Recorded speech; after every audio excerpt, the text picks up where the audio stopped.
Hello everyone, this is me Kapil Upadhyay और आज हम स्टार्ट करने जा रहे हैं सामान्य विज्ञान जनरल साइंस। जैसा कि आप सबको पता होगी, आजकल जितने भी कॉम्पिटिटिव एग्जाम्स आ रहे हैं उन सब में जनरल साइंस का वेटेज है वो बहुत ज़्यादा हाई रहता है। तो आज हम जो जनरल साइंस स्टार्ट करने जा रहे हैं तो इसको बेसिकली हम देखें, जनरल साइंस को 3 पार्ट्स में डिवाइड किया जाता है, जिसका फर्स्ट पार्ट होता है फिजिक्स, यानी आपकी प्यारी सी भौतिकी, जिससे सभी बच्चों को सामान्यतया डर लगता है। सेकंड पार्ट जिसे हम कहते हैं केमिस्ट्री, रसायन विज्ञान, और लास्ट पार्ट जो होता है बायोलॉजी, जीव विज्ञान। तो देखो यहाँ पर 3 पार्ट दिए हुए हैं, तो मैं ज़्यादा इसके अंदर बेसिक पे टाइम नहीं ले रहा कैटेगराइज करने में। इंट्रोडक्शन में फिजिक्स केमिस्ट्री के टोटल जो चैप्टर बनते हैं वो चैप्टर है आपके 22 चैप्टर, और अकेली बायोलॉजी के जितने जो आपके चैप्टर हैं वो हैं 39 चैप्टर। तो सबसे ज़्यादा जो पोर्शन अपनी वेटेज रखता है वो है बायोलॉजी, क्योंकि इसके टोटल 39 है और इन दोनों के कंबाइंड कितने हैं 22 चैप्टर। तो अपनी जो सीरीज होगी ना ऑनलाइन, उसमें सबसे पहले हम केमिस्ट्री वाला पोर्शन खत्म करेंगे, उसके बाद बायोलॉजी वाला, और सबसे लास्ट में हम खत्म करेंगे किसको, जो फिजिक्स का पोर्शन होगा। तो यहाँ पर प्यारे बच्चों एक बात का ध्यान रखें कि हम जो जनरल साइंस है वो किसी पर्टिकुलर कॉम्पिटिटिव एग्जाम के पॉइंट ऑफ व्यू से नहीं कर रहे। यहाँ पर हम जो अपने लेक्चर्स हैं उसमें कंप्लीट जनरल साइंस कवर करने वाले हैं। मतलब जनरल साइंस के जितने भी चैप्टर आते हैं, चाहे वो आपके यूपीएससी के एग्जाम में आए, चाहे आपके वो लेक्चरर व्याख्याता में आए, चाहे राजस्थान पुलिस में, यूपी पुलिस में, एसएससी में, सीजीएल में, कोर्ट क्लर्क में, चाहे कोई सा भी एग्जाम हो आपका, उस एग्जाम में जो यहाँ आपको जनरल साइंस कवर कराई जाएगी उससे बाहर कोई भी एक क्वेश्चन नहीं जाएगा, ये मेरी गारंटी है। बट कंडीशन ये है कि उसके लिए आपको कॉन्टिन्यूअस लेक्चर देखने पड़ेंगे। तो अब हम टाइम वेस्ट किए बिना स्टार्ट करने जा रहे हैं हम हमारा सबसे पहला और सबसे बेहतरीन चैप्टर, क्योंकि आपको इस चैप्टर को कवर किए बिना केमिस्ट्री कभी समझ में नहीं आएगी। तो यहाँ जो हमारा सबसे पहला अध्याय है वो है परमाणु संरचना, जिसे हम क्या बोलते हैं, atomic structure. Atomic structure second point ये है जो आपको मैं बताने जा रहा हूं कि यहां पर हम लिखेंगे इंग्लिश में, जिसे मैं हिंदी में भी कन्वर्ट करके समझाऊंगा, बट मैक्सिमम पोर्शन लिखा किस में जाएगा, हिंदी में, सॉरी इंग्लिश में। हिंदी मीडियम वाले परेशान ना हो सर, समझ में कैसे आएगा, लेक्चर पूरा देखें, पैटर्न देखें, किस तरह से एक एक पॉइंट कवर किया जा रहा है, फिर कमेंट सेक्शन में बताएं कि आपको क्या और इंप्रूवमेंट चाहिए। तो देखो एटॉमिक स्ट्रक्चर आपका टॉपिक है परमाणु संरचना। कौन सी रचना, परमाणु संरचना। यहाँ पहला शब्द है एटम। कौन सा, एटम, जिससे हम शुद्ध हिंदी में बोलते हैं परमाणु। क्या बोलते हैं सर, परमाणु। तो परमाणु के बारे में हम थोड़ा बहुत पढ़ने जा रहे हैं। तो सबसे पहली बात, जो एटम वर्ड है इसका जो ओरिजिनेशन हुआ है वो एक ग्रीक लैंग्वेज के वर्ड से हुआ है, और वो वर्ड है आपका एटोमियो, और इसको हिंदी में भी यही कहा जाता है, एटोमियो। तो पहला ही क्वेश्चन बन गया, एटम शब्द की उत्पत्ति कहां से हुई, या एटम वर्ड का ओरिजिनेशन कहां से हुआ, एटोमियो से। अब देखो सबसे पहली बात होती है जिस चीज को हम पढ़ रहे हैं आखिर वो भला क्या है। तो देखो परमाणु क्या, एटम के बारे में क्या बोला जाता है, it is smallest part of universe which cannot be divided further, which cannot be divided further। देखो इसका मतलब क्या है, जो एटम है ना ये यूनिवर्स मतलब ब्रह्मांड का सबसे स्मॉलेस्ट पार्ट होता है, मतलब सबसे सूक्ष्मतम पार्ट होता है, जिसे हम आगे और डिवाइड नहीं कर सकते। So it is smallest part of universe which cannot be divided further and can be seen by the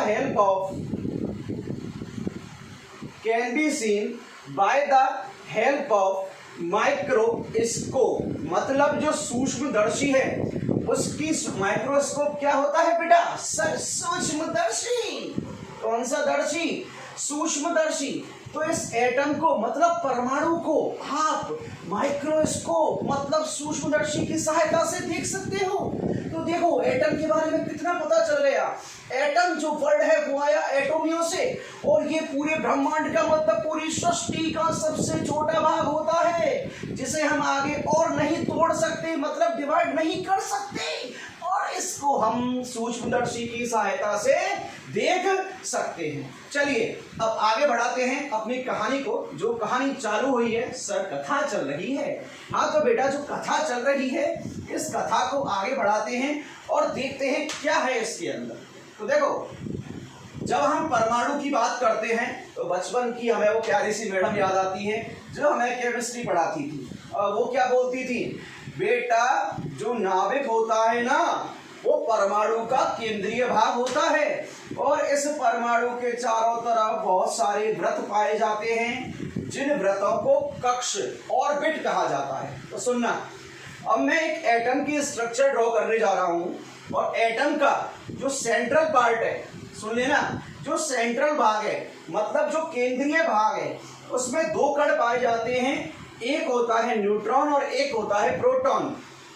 इसको हम इंग्लिश में बोलते हैं न्यूक्लियस, और हिंदी में तो आप सबको पता है कौन सा? भिक, नाभिक। इसका एक नाम और होता है बेटा, बहुत पॉपुलर है, न्यूक्लियॉन, जिसे यूपीएससी में पूछा गया था कि न्यूक्लियॉन में कौन से कण या कौन से पार्टिकल पाए जाते हैं। बच्चे को याद था नाभिक, और न्यूक्लियॉन याद ही नहीं था कि न्यूक्लियॉन क्या होता है। तो न्यूक्लियॉन का मतलब ही न्यूक्लियस होता है, और हिंदी में भी बेटा इसको कहा जाता है न्यूक्लियॉन। क्या कहा जाता है? न्यूक्लियॉन। और इस न्यूक्लियॉन या न्यूक्लियस या नाभिक, सुन लेना, न्यूक्लियॉन, न्यूक्लियस या नाभिक, इसमें दो कण पाए जाते हैं, एक होता है आपका न्यूट्रॉन और एक कण होता है आपका कौन सा? प्रोटॉन। दो कण पाए जाते हैं, एक होगा न्यूट्रॉन और एक होगा प्रोटॉन। अब इस नाभिक के चारों तरफ जो सर्कुलर पाथ दिख रहा है, जो वृत्तीय भाग दिख रहा है, इसको बोला जाता है बेटा क्या? ऑर्बिट। ऑर्बिट हिंदी में बोलते हैं इसको कक्ष, और इन कक्ष में पाए जाते हैं पता है क्या? इलेक्ट्रॉन। तो केंद्रीय भाग में मतलब सेंट्रल पार्ट में मतलब क्रोडीय भाग में, इसको हम क्रोडीय भाग भी बोल सकते हैं, सेंट्रल पार्ट बोले या केंद्रीय बोले या क्रोडीय बोले, बात एक ही मतलब है। इसको कहा जाता है नाभिक। नाभिक में मिलते हैं न्यूट्रॉन और प्रोटॉन, और नाभिक के चारों ओर जो आपको सर्कुलर पाथ दिख रहा है, वृत्तीय पथ दिख रहा है या वृत्तीय कक्षाएं दिख रही हैं, इनको कहते हैं हम ऑर्बिट। ऑर्बिट का मतलब क्या होता है आपका? कक्ष। तो यहां तक देखें, कोई दिक्कत हो तो देखो। अब एक चीज सोचना, ये पूरा की पूरा क्या है आपका? एटम। एटम का मतलब क्या है? ये आपका परमाणु। क्या है आपका? परमाणु। अब मैंने बोला एटम जो है वो यूनिवर्स का स्मॉलेस्ट पार्टिकल है, मतलब सबसे छोटा जो भाग होता है ना वो क्या होता है आपका? एटम होता है। क्या होता है? एटम। अब ये सोचो, ये एटम एक घर है। क्या है? घर। न्यूट्रॉन, प्रोटॉन और जो इलेक्ट्रॉन है वो इस घर में रहने वाले लोग हैं। तो ये बताओ घर बड़ा या लोग बड़े? कुछ बच्चे सोच रहे हो कि सर घर बड़ा या लोग बड़े? भाई घर बड़ा होगा आपका। तो परमाणु बड़ा मतलब एटम बड़ा या इलेक्ट्रॉन, प्रोटॉन, न्यूट्रॉन बड़े? एटम। तो एटम से भी स्मॉलेस्ट पार्टिकल होते हैं, सुन लेना, एटम से भी स्मॉलेस्ट पार्टिकल होते हैं जिन्हें कहा जाता है इलेक्ट्रॉन, प्रोटॉन, न्यूट्रॉन। और इलेक्ट्रॉन, प्रोटॉन, न्यूट्रॉन से भी छोटे पार्टिकल होते हैं, मतलब छोटे कण होते हैं जिन्हें कहा जाता है क्वार्क कण। क्या कहा जाता है? क्वार्क कण। इन्हें कहा जाता है कौन से कण? क्वार्क कण। मतलब क्वार्क पार्टिकल। तो एक बच्चा खड़ा हुआ, सर आपने ये कहा था कि जो एटम है मतलब जो परमाणु है ये यूनिवर्स का स्मॉलेस्ट पार्टिकल है, और अभी आप ये बोल रहे हो कि क्वार्क स्मॉलेस्ट पार्टिकल है। तो सुनना, आपके कॉम्पिटिटिव एग्जाम में अगर क्वेश्चन आता है कि यूनिवर्स का स्मॉलेस्ट पार्टिकल कौन सा है, तो आप बोलोगे एटम और परमाणु, क्वार्क नहीं बोलोगे। और अगर आपके जेईई मेंस, नीट या एम्स या एडवांस में क्वेश्चन आता है तो वहां आप ये बोलोगे क्वार्क पार्टिकल सबसे स्मॉलेस्ट पार्टिकल होते हैं। तो कॉम्पिटिटिव पॉइंट ऑफ व्यू से सुनना, कॉम्पिटिटिव मतलब जितने भी अपने गवर्नमेंट एग्जाम के एग्जाम पेपर्स हैं उनमें आंसर जाएगा एटम और परमाणु। अब यहां देखो, मैंने ये बोला क्वार्क पार्टिकल जो होते हैं वो सबसे ज्यादा छोटे होते हैं। तो देखो क्वार्क पार्टिकल जो होते हैं बेटा, इनकी खोज, क्वेश्चन आ रहा है जो आपके व्याख्याता के एग्जाम में आ चुका है L1 में। यहां सुनना, क्वार्क कण जो है, क्वार्क कण की बात करें तो क्वार्क कण की खोज जो है ना वो की है म्यूरे गिलमान ने। किसने की है? म्यूरे गिलमान ने। तो देखो क्वार्क कण दो प्रकार के होते हैं, एक होता है अप क्वार्क और एक कण जो होता है वो होता है डाउन क्वार्क। अगर कोई यूपीएससी का बच्चा वीडियो देख रहा है तो वो सुन लेना, बहुत इंपॉर्टेंट टॉपिक है ये, क्योंकि बिल्कुल डीप पे लेके जा रहा हूं, जैसे हर टीचर नहीं बताता है जनरल साइंस का। अप क्वार्क, इस पर चार्ज होता है +2/3 ऑफ इलेक्ट्रॉन और इस पर होता है चार्ज -1/3 ऑफ इलेक्ट्रॉन। देखो हम अप क्वार्क के चार्ज पर भी पहुंच गए, +2/3 ऑफ इलेक्ट्रॉन और -1/3 ऑफ इलेक्ट्रॉन। अब बात करें कि एक प्रोटॉन है, हमने बोला प्रोटॉन से छोटे भी पार्टिकल होते हैं और उन पार्टिकल को हम क्वार्क कह रहे हैं। देखना कैसे, क्यों कह रहे हैं हम कि क्वार्क जो हैं वो प्रोटॉन, इलेक्ट्रॉन और न्यूट्रॉन से भी छोटे हैं। तो बेटा एक प्रोटॉन का जो निर्माण होता है ना वो 2 अप क्वार्क और 1 डाउन से होता है। 2 तो क्या होंगे? अप, और 1 हो गया डाउन। ये हुआ यूयूडी। क्या हुआ? यूयूडी। अप पर आवेश कितना है देखना जरा, चार्ज कितना है 2/3 ऑफ इलेक्ट्रॉन और डाउन पर कितना है -1/3 ऑफ इलेक्ट्रॉन। तो यहां से सॉल्व करना, सॉल्व 2 × 2 4/3 -1/3 3/3, तो ये आ गया equal two plus of electron के। तो प्रोटॉन पर जो आवेश है ना वो इलेक्ट्रॉन के परिमाण के बराबर है, +1.6 × 10⁻⁻19 कूलम। लेकिन किसमें? पॉजिटिव में। तो यहां से देखो याद क्या रखना है, सेलेक्टिव। देखो क्वार्क 2 टाइप के, एक अप एक डाउन, ये आता है कॉम्पिटिटिव एग्जाम में, स्टार लगा दिया, स्टार लगा दिया। दूसरा पॉइंट ये आता है प्रोटॉन का निर्माण, मतलब प्रोटॉन का फॉर्मेशन कितने क्वार्क से होता है। So dear it is 2 up and 1 down and the trick is u u d. So proton के बारे में थोड़ा बहुत बता दिया जो मेरे को बताना था। अब यहां आते हैं, देखते हैं कि न्यूट्रॉन का निर्माण कैसे होता है। ढंग से समझना, जनरल साइंस में हर जगह ये नहीं बताया जा रहा जो बता रहा हूं, इसलिए अपनी क्लासेस होंगी थोड़ी हटके। न्यूट्रॉन, तो देखो न्यूट्रॉन का जो निर्माण होता है ना, फॉर्मेशन लिख दूं अगर कोई इंग्लिश मीडियम का हो, न्यूट्रॉन ये होता है 1 अप + 2 डाउन क्वार्क। यहां देखना 2 अप और 1 डाउन, चलो प्रूफ भी कर देते हैं अगर कोई ऑब्जेक्शन उठाए।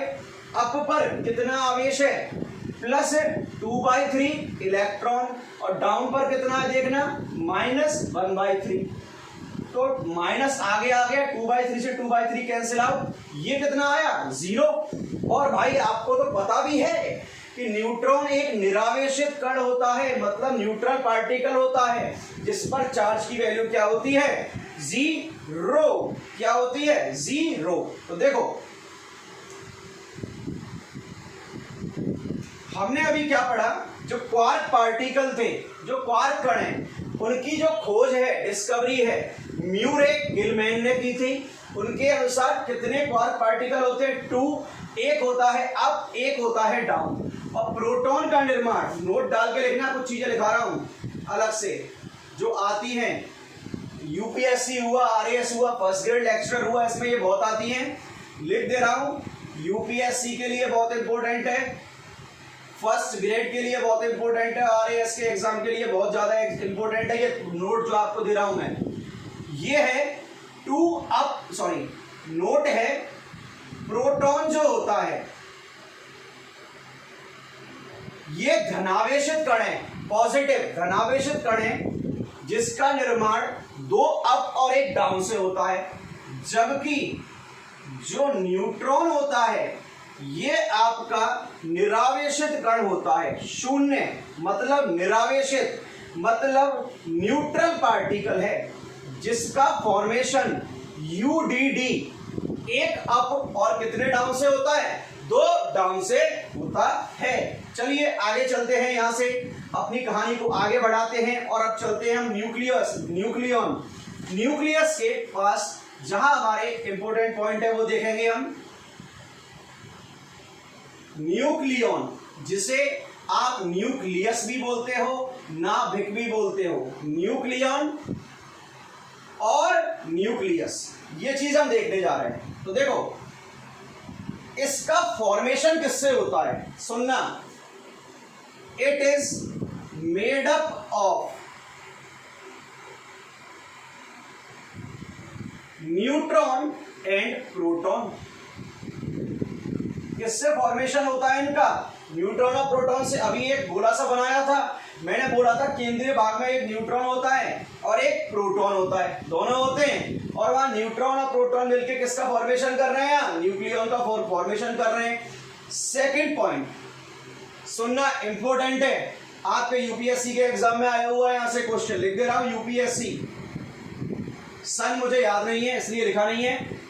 जो protons and neutrons which are present in a nucleus. What am I saying? Listen carefully. Protons and neutrons which are present into the nucleus, they are combined by the force of attraction, which is known as nuclear force. Which is known as nuclear force. मतलब क्या है कि नाभिक में जो proton और neutron है ना, वो एक बहुत अधिक आकर्षण बल से बने रहते हैं, जिसे हम कहते हैं नाभिकीय बल। Protons and neutrons are bind मतलब जुड़े रहते हैं बाय न्यूक्लियर फोर्स, इसे कहते हैं नाभिकीय बल। क्या कहा जाता है? नाभिकीय बल। तो दोनों पॉइंट देख लो, आपके सामने लिख दिए मैंने। सबसे पहला पॉइंट ये है कि नाभिक का निर्माण किससे होगा? नाभिक का निर्माण होगा एक न्यूट्रॉन से और प्रोटॉन से, और न्यूट्रॉन और प्रोटॉन किससे बंधे रहेंगे? आपके नाभिकीय बल से। किससे बंधे रहेंगे? नाभिकीय बल से। अगला पॉइंट, अब ये सोचो, अगर नाभिक में बल नाभिकीय है तो ऊर्जा भी कौन सी हो जाएगी? नाभिकीय ऊर्जा, न्यूक्लियर एनर्जी। तो यहां लिख रहा हूं न्यूक्लियस स्टोर न्यूक्लियर एनर्जी। किसको स्टोर करता है? ये नाभिकीय ऊर्जा को। ये भी आ चुका है। अब सबसे फेमस क्वेश्चन जो छोटे छोटे कॉम्पिटिटिव एग्जाम होते हैं ना, उनके क्वेश्चन बता रहा हूं। जैसे राजस्थान पुलिस हो गया, पटवारी हो गया, इनमें कोर्ट क्लर्क हो गया, इनमें क्या छोटा सा क्वेश्चन आता है, सुनना। ये आता है नाभिक की खोज किसने करी? बहुत ज्यादा इंपॉर्टेंट है, ट्रिपल स्टार लगा रहा हूं। न्यूक्लियस, नाभिक की खोज किसने करी? तो बेटा न्यूक्लियस की जो डिस्कवरी है ना, समझ जाओगे, डिस्कवर्ड का मतलब होता है खोजना। Nucleus discovered by Rutherford. किसने खोज की? रदरफोर्ड ने। वैज्ञानिक का नाम तो हिंदी में लिख दे रहा हूं। न्यूक्लियस नाभिक डिस्कवर्ड मतलब खोज करना। किसने करी है? रदरफोर्ड ने।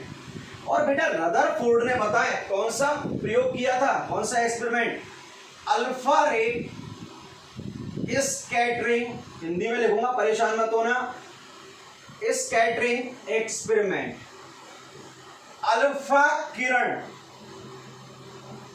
प्रकीर्णन प्रयोग। कौन सा प्रयोग किया था, अल्फा किरण प्रकीर्णन प्रयोग, जिससे उन्हें पता चला एक परमाणु के केंद्रीय भाग में धनावेशित कण संचित रहते हैं जिन्हें प्रोटॉन कहा जाता है, और उन्होंने इस तरह खोज कर दी किसकी, नाभिक की। अब यहां सारे पॉइंट इंपॉर्टेंट है, मैं जो लिखता जा रहा हूं तो समझना, पॉइंट बाय पॉइंट लिख रहा हूं यहां पर।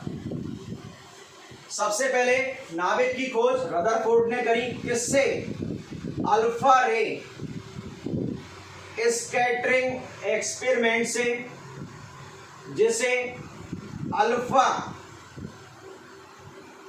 किरण प्रकीर्णन प्रयोग कहा जाता है। दूसरा पॉइंट आता है न्यूक्लियस, सारे पॉइंट इंपोर्टेंट और एग्जाम में आए हुए हैं। न्यूक्लियस साइज ऑर्डर, मतलब नाभिक के आकार का ऑर्डर क्या होता है, या परा, न्यूक्लियस मतलब नाभिक, साइज मतलब आकार, ऑर्डर मतलब कोटि या परास, क्या होता है, यह होता है बेटा 10⁻⁻15 मीटर, और इसको कहते हैं हम एक फर्माई, मतलब एक फर्मी। बहुत इंपॉर्टेंट क्वेश्चन है कि नाभिक का आकार का ऑर्डर क्या होता है या परास क्या होती है, 4 ऑप्शन दे देगा, 10⁻15 मीटर, दूसरा एक फर्मी, तीसरा प्रथम तथा द्वितीय दोनों, और चौथा उपरोक्त में से कोई नहीं। तो आंसर क्या जाएगा, फर्स्ट एंड सेकंड, बोथ, दोनों की दोनों क्या है, सही है। अब एक चीज और सुनो, जो एक फर्मी है ना, ये एसआई इकाई होती है, एसआई यूनिट। अगर आपसे ये पूछ ले कि एसआई यूनिट में, सुनना, कि एसआई यूनिट में नाभिक के साइज के लिए सत्य है, पहला एक फर्मी लिख दे, एफ भी लिख सकता है, एक फर्मी, दूसरा लिख दे 10⁻15 मीटर, तीसरा लिख दे बोथ मतलब दोनों, और चौथा लिख दे 10⁻15 सेंटीमीटर। तो बच्चे को देखो क्या याद रह जाता है, बच्चे को याद है सर ने बताया था 10⁻15 मीटर और एक फर्मी, और बोथ भी है, तो टिक करो, आंसर हो गया गलत। क्यों, उसने ऐसा यूनिट पूछी है, तो ऐसा यूनिट क्या होगी उसकी, एक फर्मी होगी। आगे चलते हैं, 2 पॉइंट और हैं, ढंग से याद रखना, ये आपको रटनी है, जो पॉइंट के ऊपर स्टार लगा रहा हूं, इनको कैसे भी रटो, रटना है आपको भाई, और रटोगे तभी पटोगे भाई, जब रटोगे तभी तो पटोगे।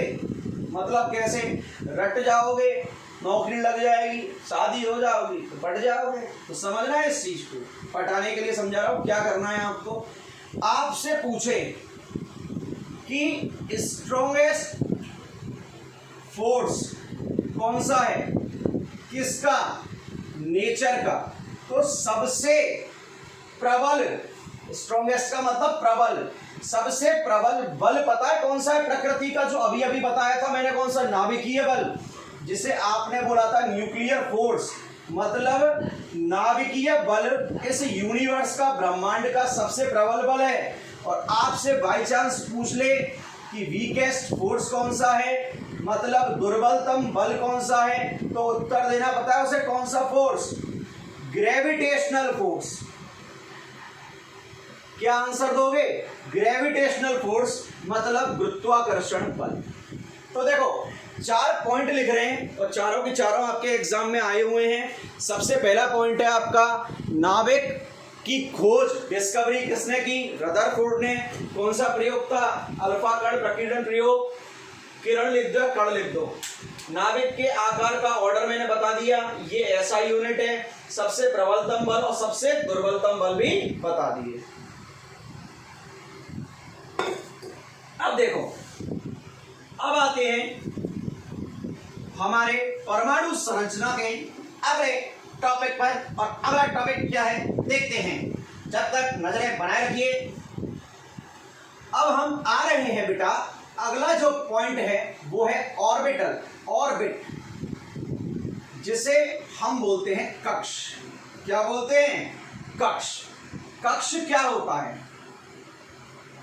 इट इज, यह है सर्कुलर पाथ, वृत्तीय भाग। It is circular path around the nucleus. नाभिक के चारों ओर का जो वृत्तीय भाग होता है उसे बोलते हैं हम ऑर्बिट। और इसमें रहते कौन हैं? It contain electron. It contain electron. और ये रखता क्या है बेटा? आपका इलेक्ट्रॉन रखता। अब आपसे पूछ ले कि ऑर्बिट के नेम क्या क्या हैं। आपसे अगर कोई पूछे ऑर्बिट नेम क्या क्या है, मतलब कक्षों के नाम क्या क्या हैं, तो सुनना KLMNOPQRS। के एटेक्स्ट्रा मतलब इनफाइनाइट तक लेके जा रहा हूं, मतलब जेड तक कुछ भी ले सकते हैं, लेकिन याद रखने हैं KLMN और O। लिख दिया। अब आपसे ये पूछे कि आपको कैलकुलेट करने हैं, सुनना, आपको maximum number of electron calculate करने हैं, of electron in an orbit. Hindi में लिख दे रहा हूं, कक्ष में अधिकतम इलेक्ट्रॉन ज्ञात करने हैं। तो उसका जो सूत्र है ना, वो क्या है समझना, 2n²। Very very very important. यहां लिख दे रहा हूं MTR, मुझे तो रट ही लो, और इसको रट देना। यहां मैंने MTR लिखा हुआ है 2n²। अब बात आती है, सर कक्ष तो थे KLMNO, तो ये n क्या है? सुनना, n का मतलब होता है कक्षों की संख्या। n का मतलब होता है कक्षों की संख्या, और ये क्या है? कक्षों के नाम। तो n को हम हमारी प्योर केमिस्ट्री में एक नाम देते हैं जिसे बोला जाता है, क्या बोला जाता है? प्रिंसिपल क्वांटम नंबर, मुख्य क्वांटम संख्या, ये बोला जाता है। अभी समझाऊंगा कैसे कैसे निकालते हैं, समझना। अब देखो, n हो गया कक्षों की संख्या, तो n² क्या है?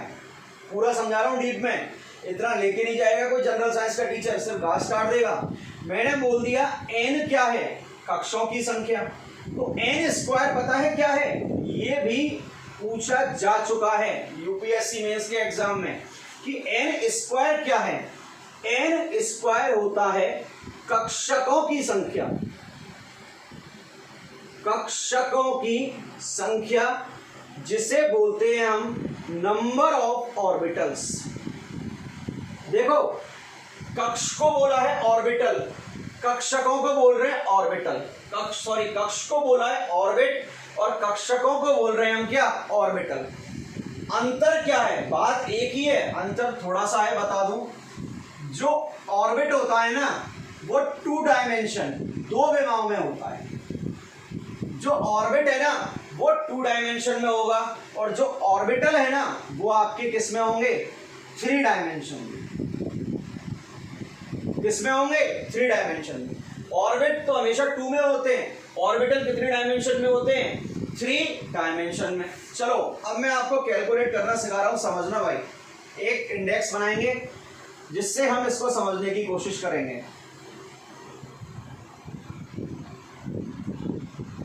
मैंने लिख दिया K, कक्ष, ऑर्बिट है K, LMNO, ये लिख दिया।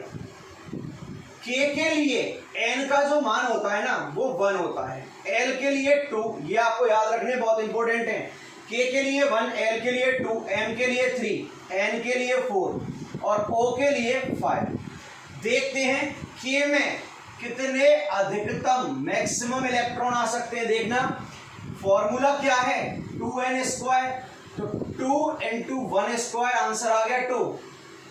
तो K में मैक्सिमम 2 होते हैं। L देखते हैं, 2 इंटू 2 ये आ गया 8। इसमें कितने इलेक्ट्रॉन होंगे? 8 3, तो 2 into 3 square, 3 square is 9, 8 is 18। 2 into 4 square, तो 4 स्क्वायर क्या हुआ? 16 इंटू 2 32। ये हो गया 2 इंटू 5 स्क्वायर, कितना हो गया? 25, और 25 इंटू 2 कितना हो गया? एक मिनट सॉरी, ये हो गया आपका कितना? 50। इसको याद रखो मत रखो कोई दिक्कत नहीं है, आपको यहां तक याद रखना है। आपके कॉम्पिटिटिव एग्जाम में सिर्फ यहीं तक आता है। यूपीएससी का एक पड़ाव और है आगे, जिसे हम नेक्स्ट लेक्चर पे कवर करेंगे। तो यहां से इस इंडेक्स को बनाओ। इंडेक्स बहुत ज्यादा इंपॉर्टेंट है आपके लिए बेटा, इंडेक्स बनाओ।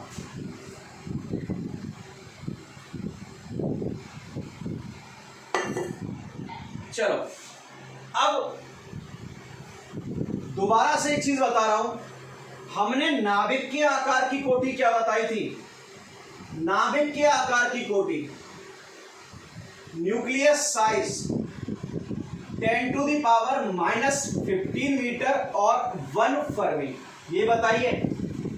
अगर आपसे पूछ ले एटॉमिक साइज का क्या ऑर्डर होगा, वो है 10⁻10 मीटर और 1 एंगस्ट्रॉम। चाहे फर्मी हो चाहे एंगस्ट्रॉम हो, ये दोनों कौन सी यूनिट है? एसआई यूनिट है। माइंड में सेट कर लेना, कौन सी यूनिट है ये? SI unit. अब आती है बात किसकी? एटॉमिक थ्योरी की, जिसे आप बोलते हो परमाणुवाद का सिद्धांत। तो पता है एटॉमिक थ्योरी किस किसने दी थी? यहां पर सिर्फ एक ही साइंटिस्ट है जो इसके लिए जिम्मेदार है, जिसे बोलते हैं हम जॉन डाल्टन। यहां जो सिद्धांत है वो किसके द्वारा प्रतिपादित किया गया है? जॉन डाल्टन ने इस सिद्धांत की क्या की थी? प्रतिपादना की थी। तो देखो आज हमने कुछ छोटी चीजें सीखी है जनरल साइंस की। अगला लेक्चर है वो बहुत ज्यादा इंपॉर्टेंट होने जा रहा है, जो होगा लेक्चर आपका। तो अगर किसी भी स्टूडेंट को, जनरल साइंस के किसी भी स्टूडेंट को नोट्स चाहिए तो वो कांटेक्ट कर सकता है 8947080662 पर। और अपने लेक्चर की खासियत ये होगी कि अपने लेक्चर जरा हटके होंगे, पूरे डीप में जाएंगे, जीरो से हीरो बनाएंगे। Till then take care, bye bye.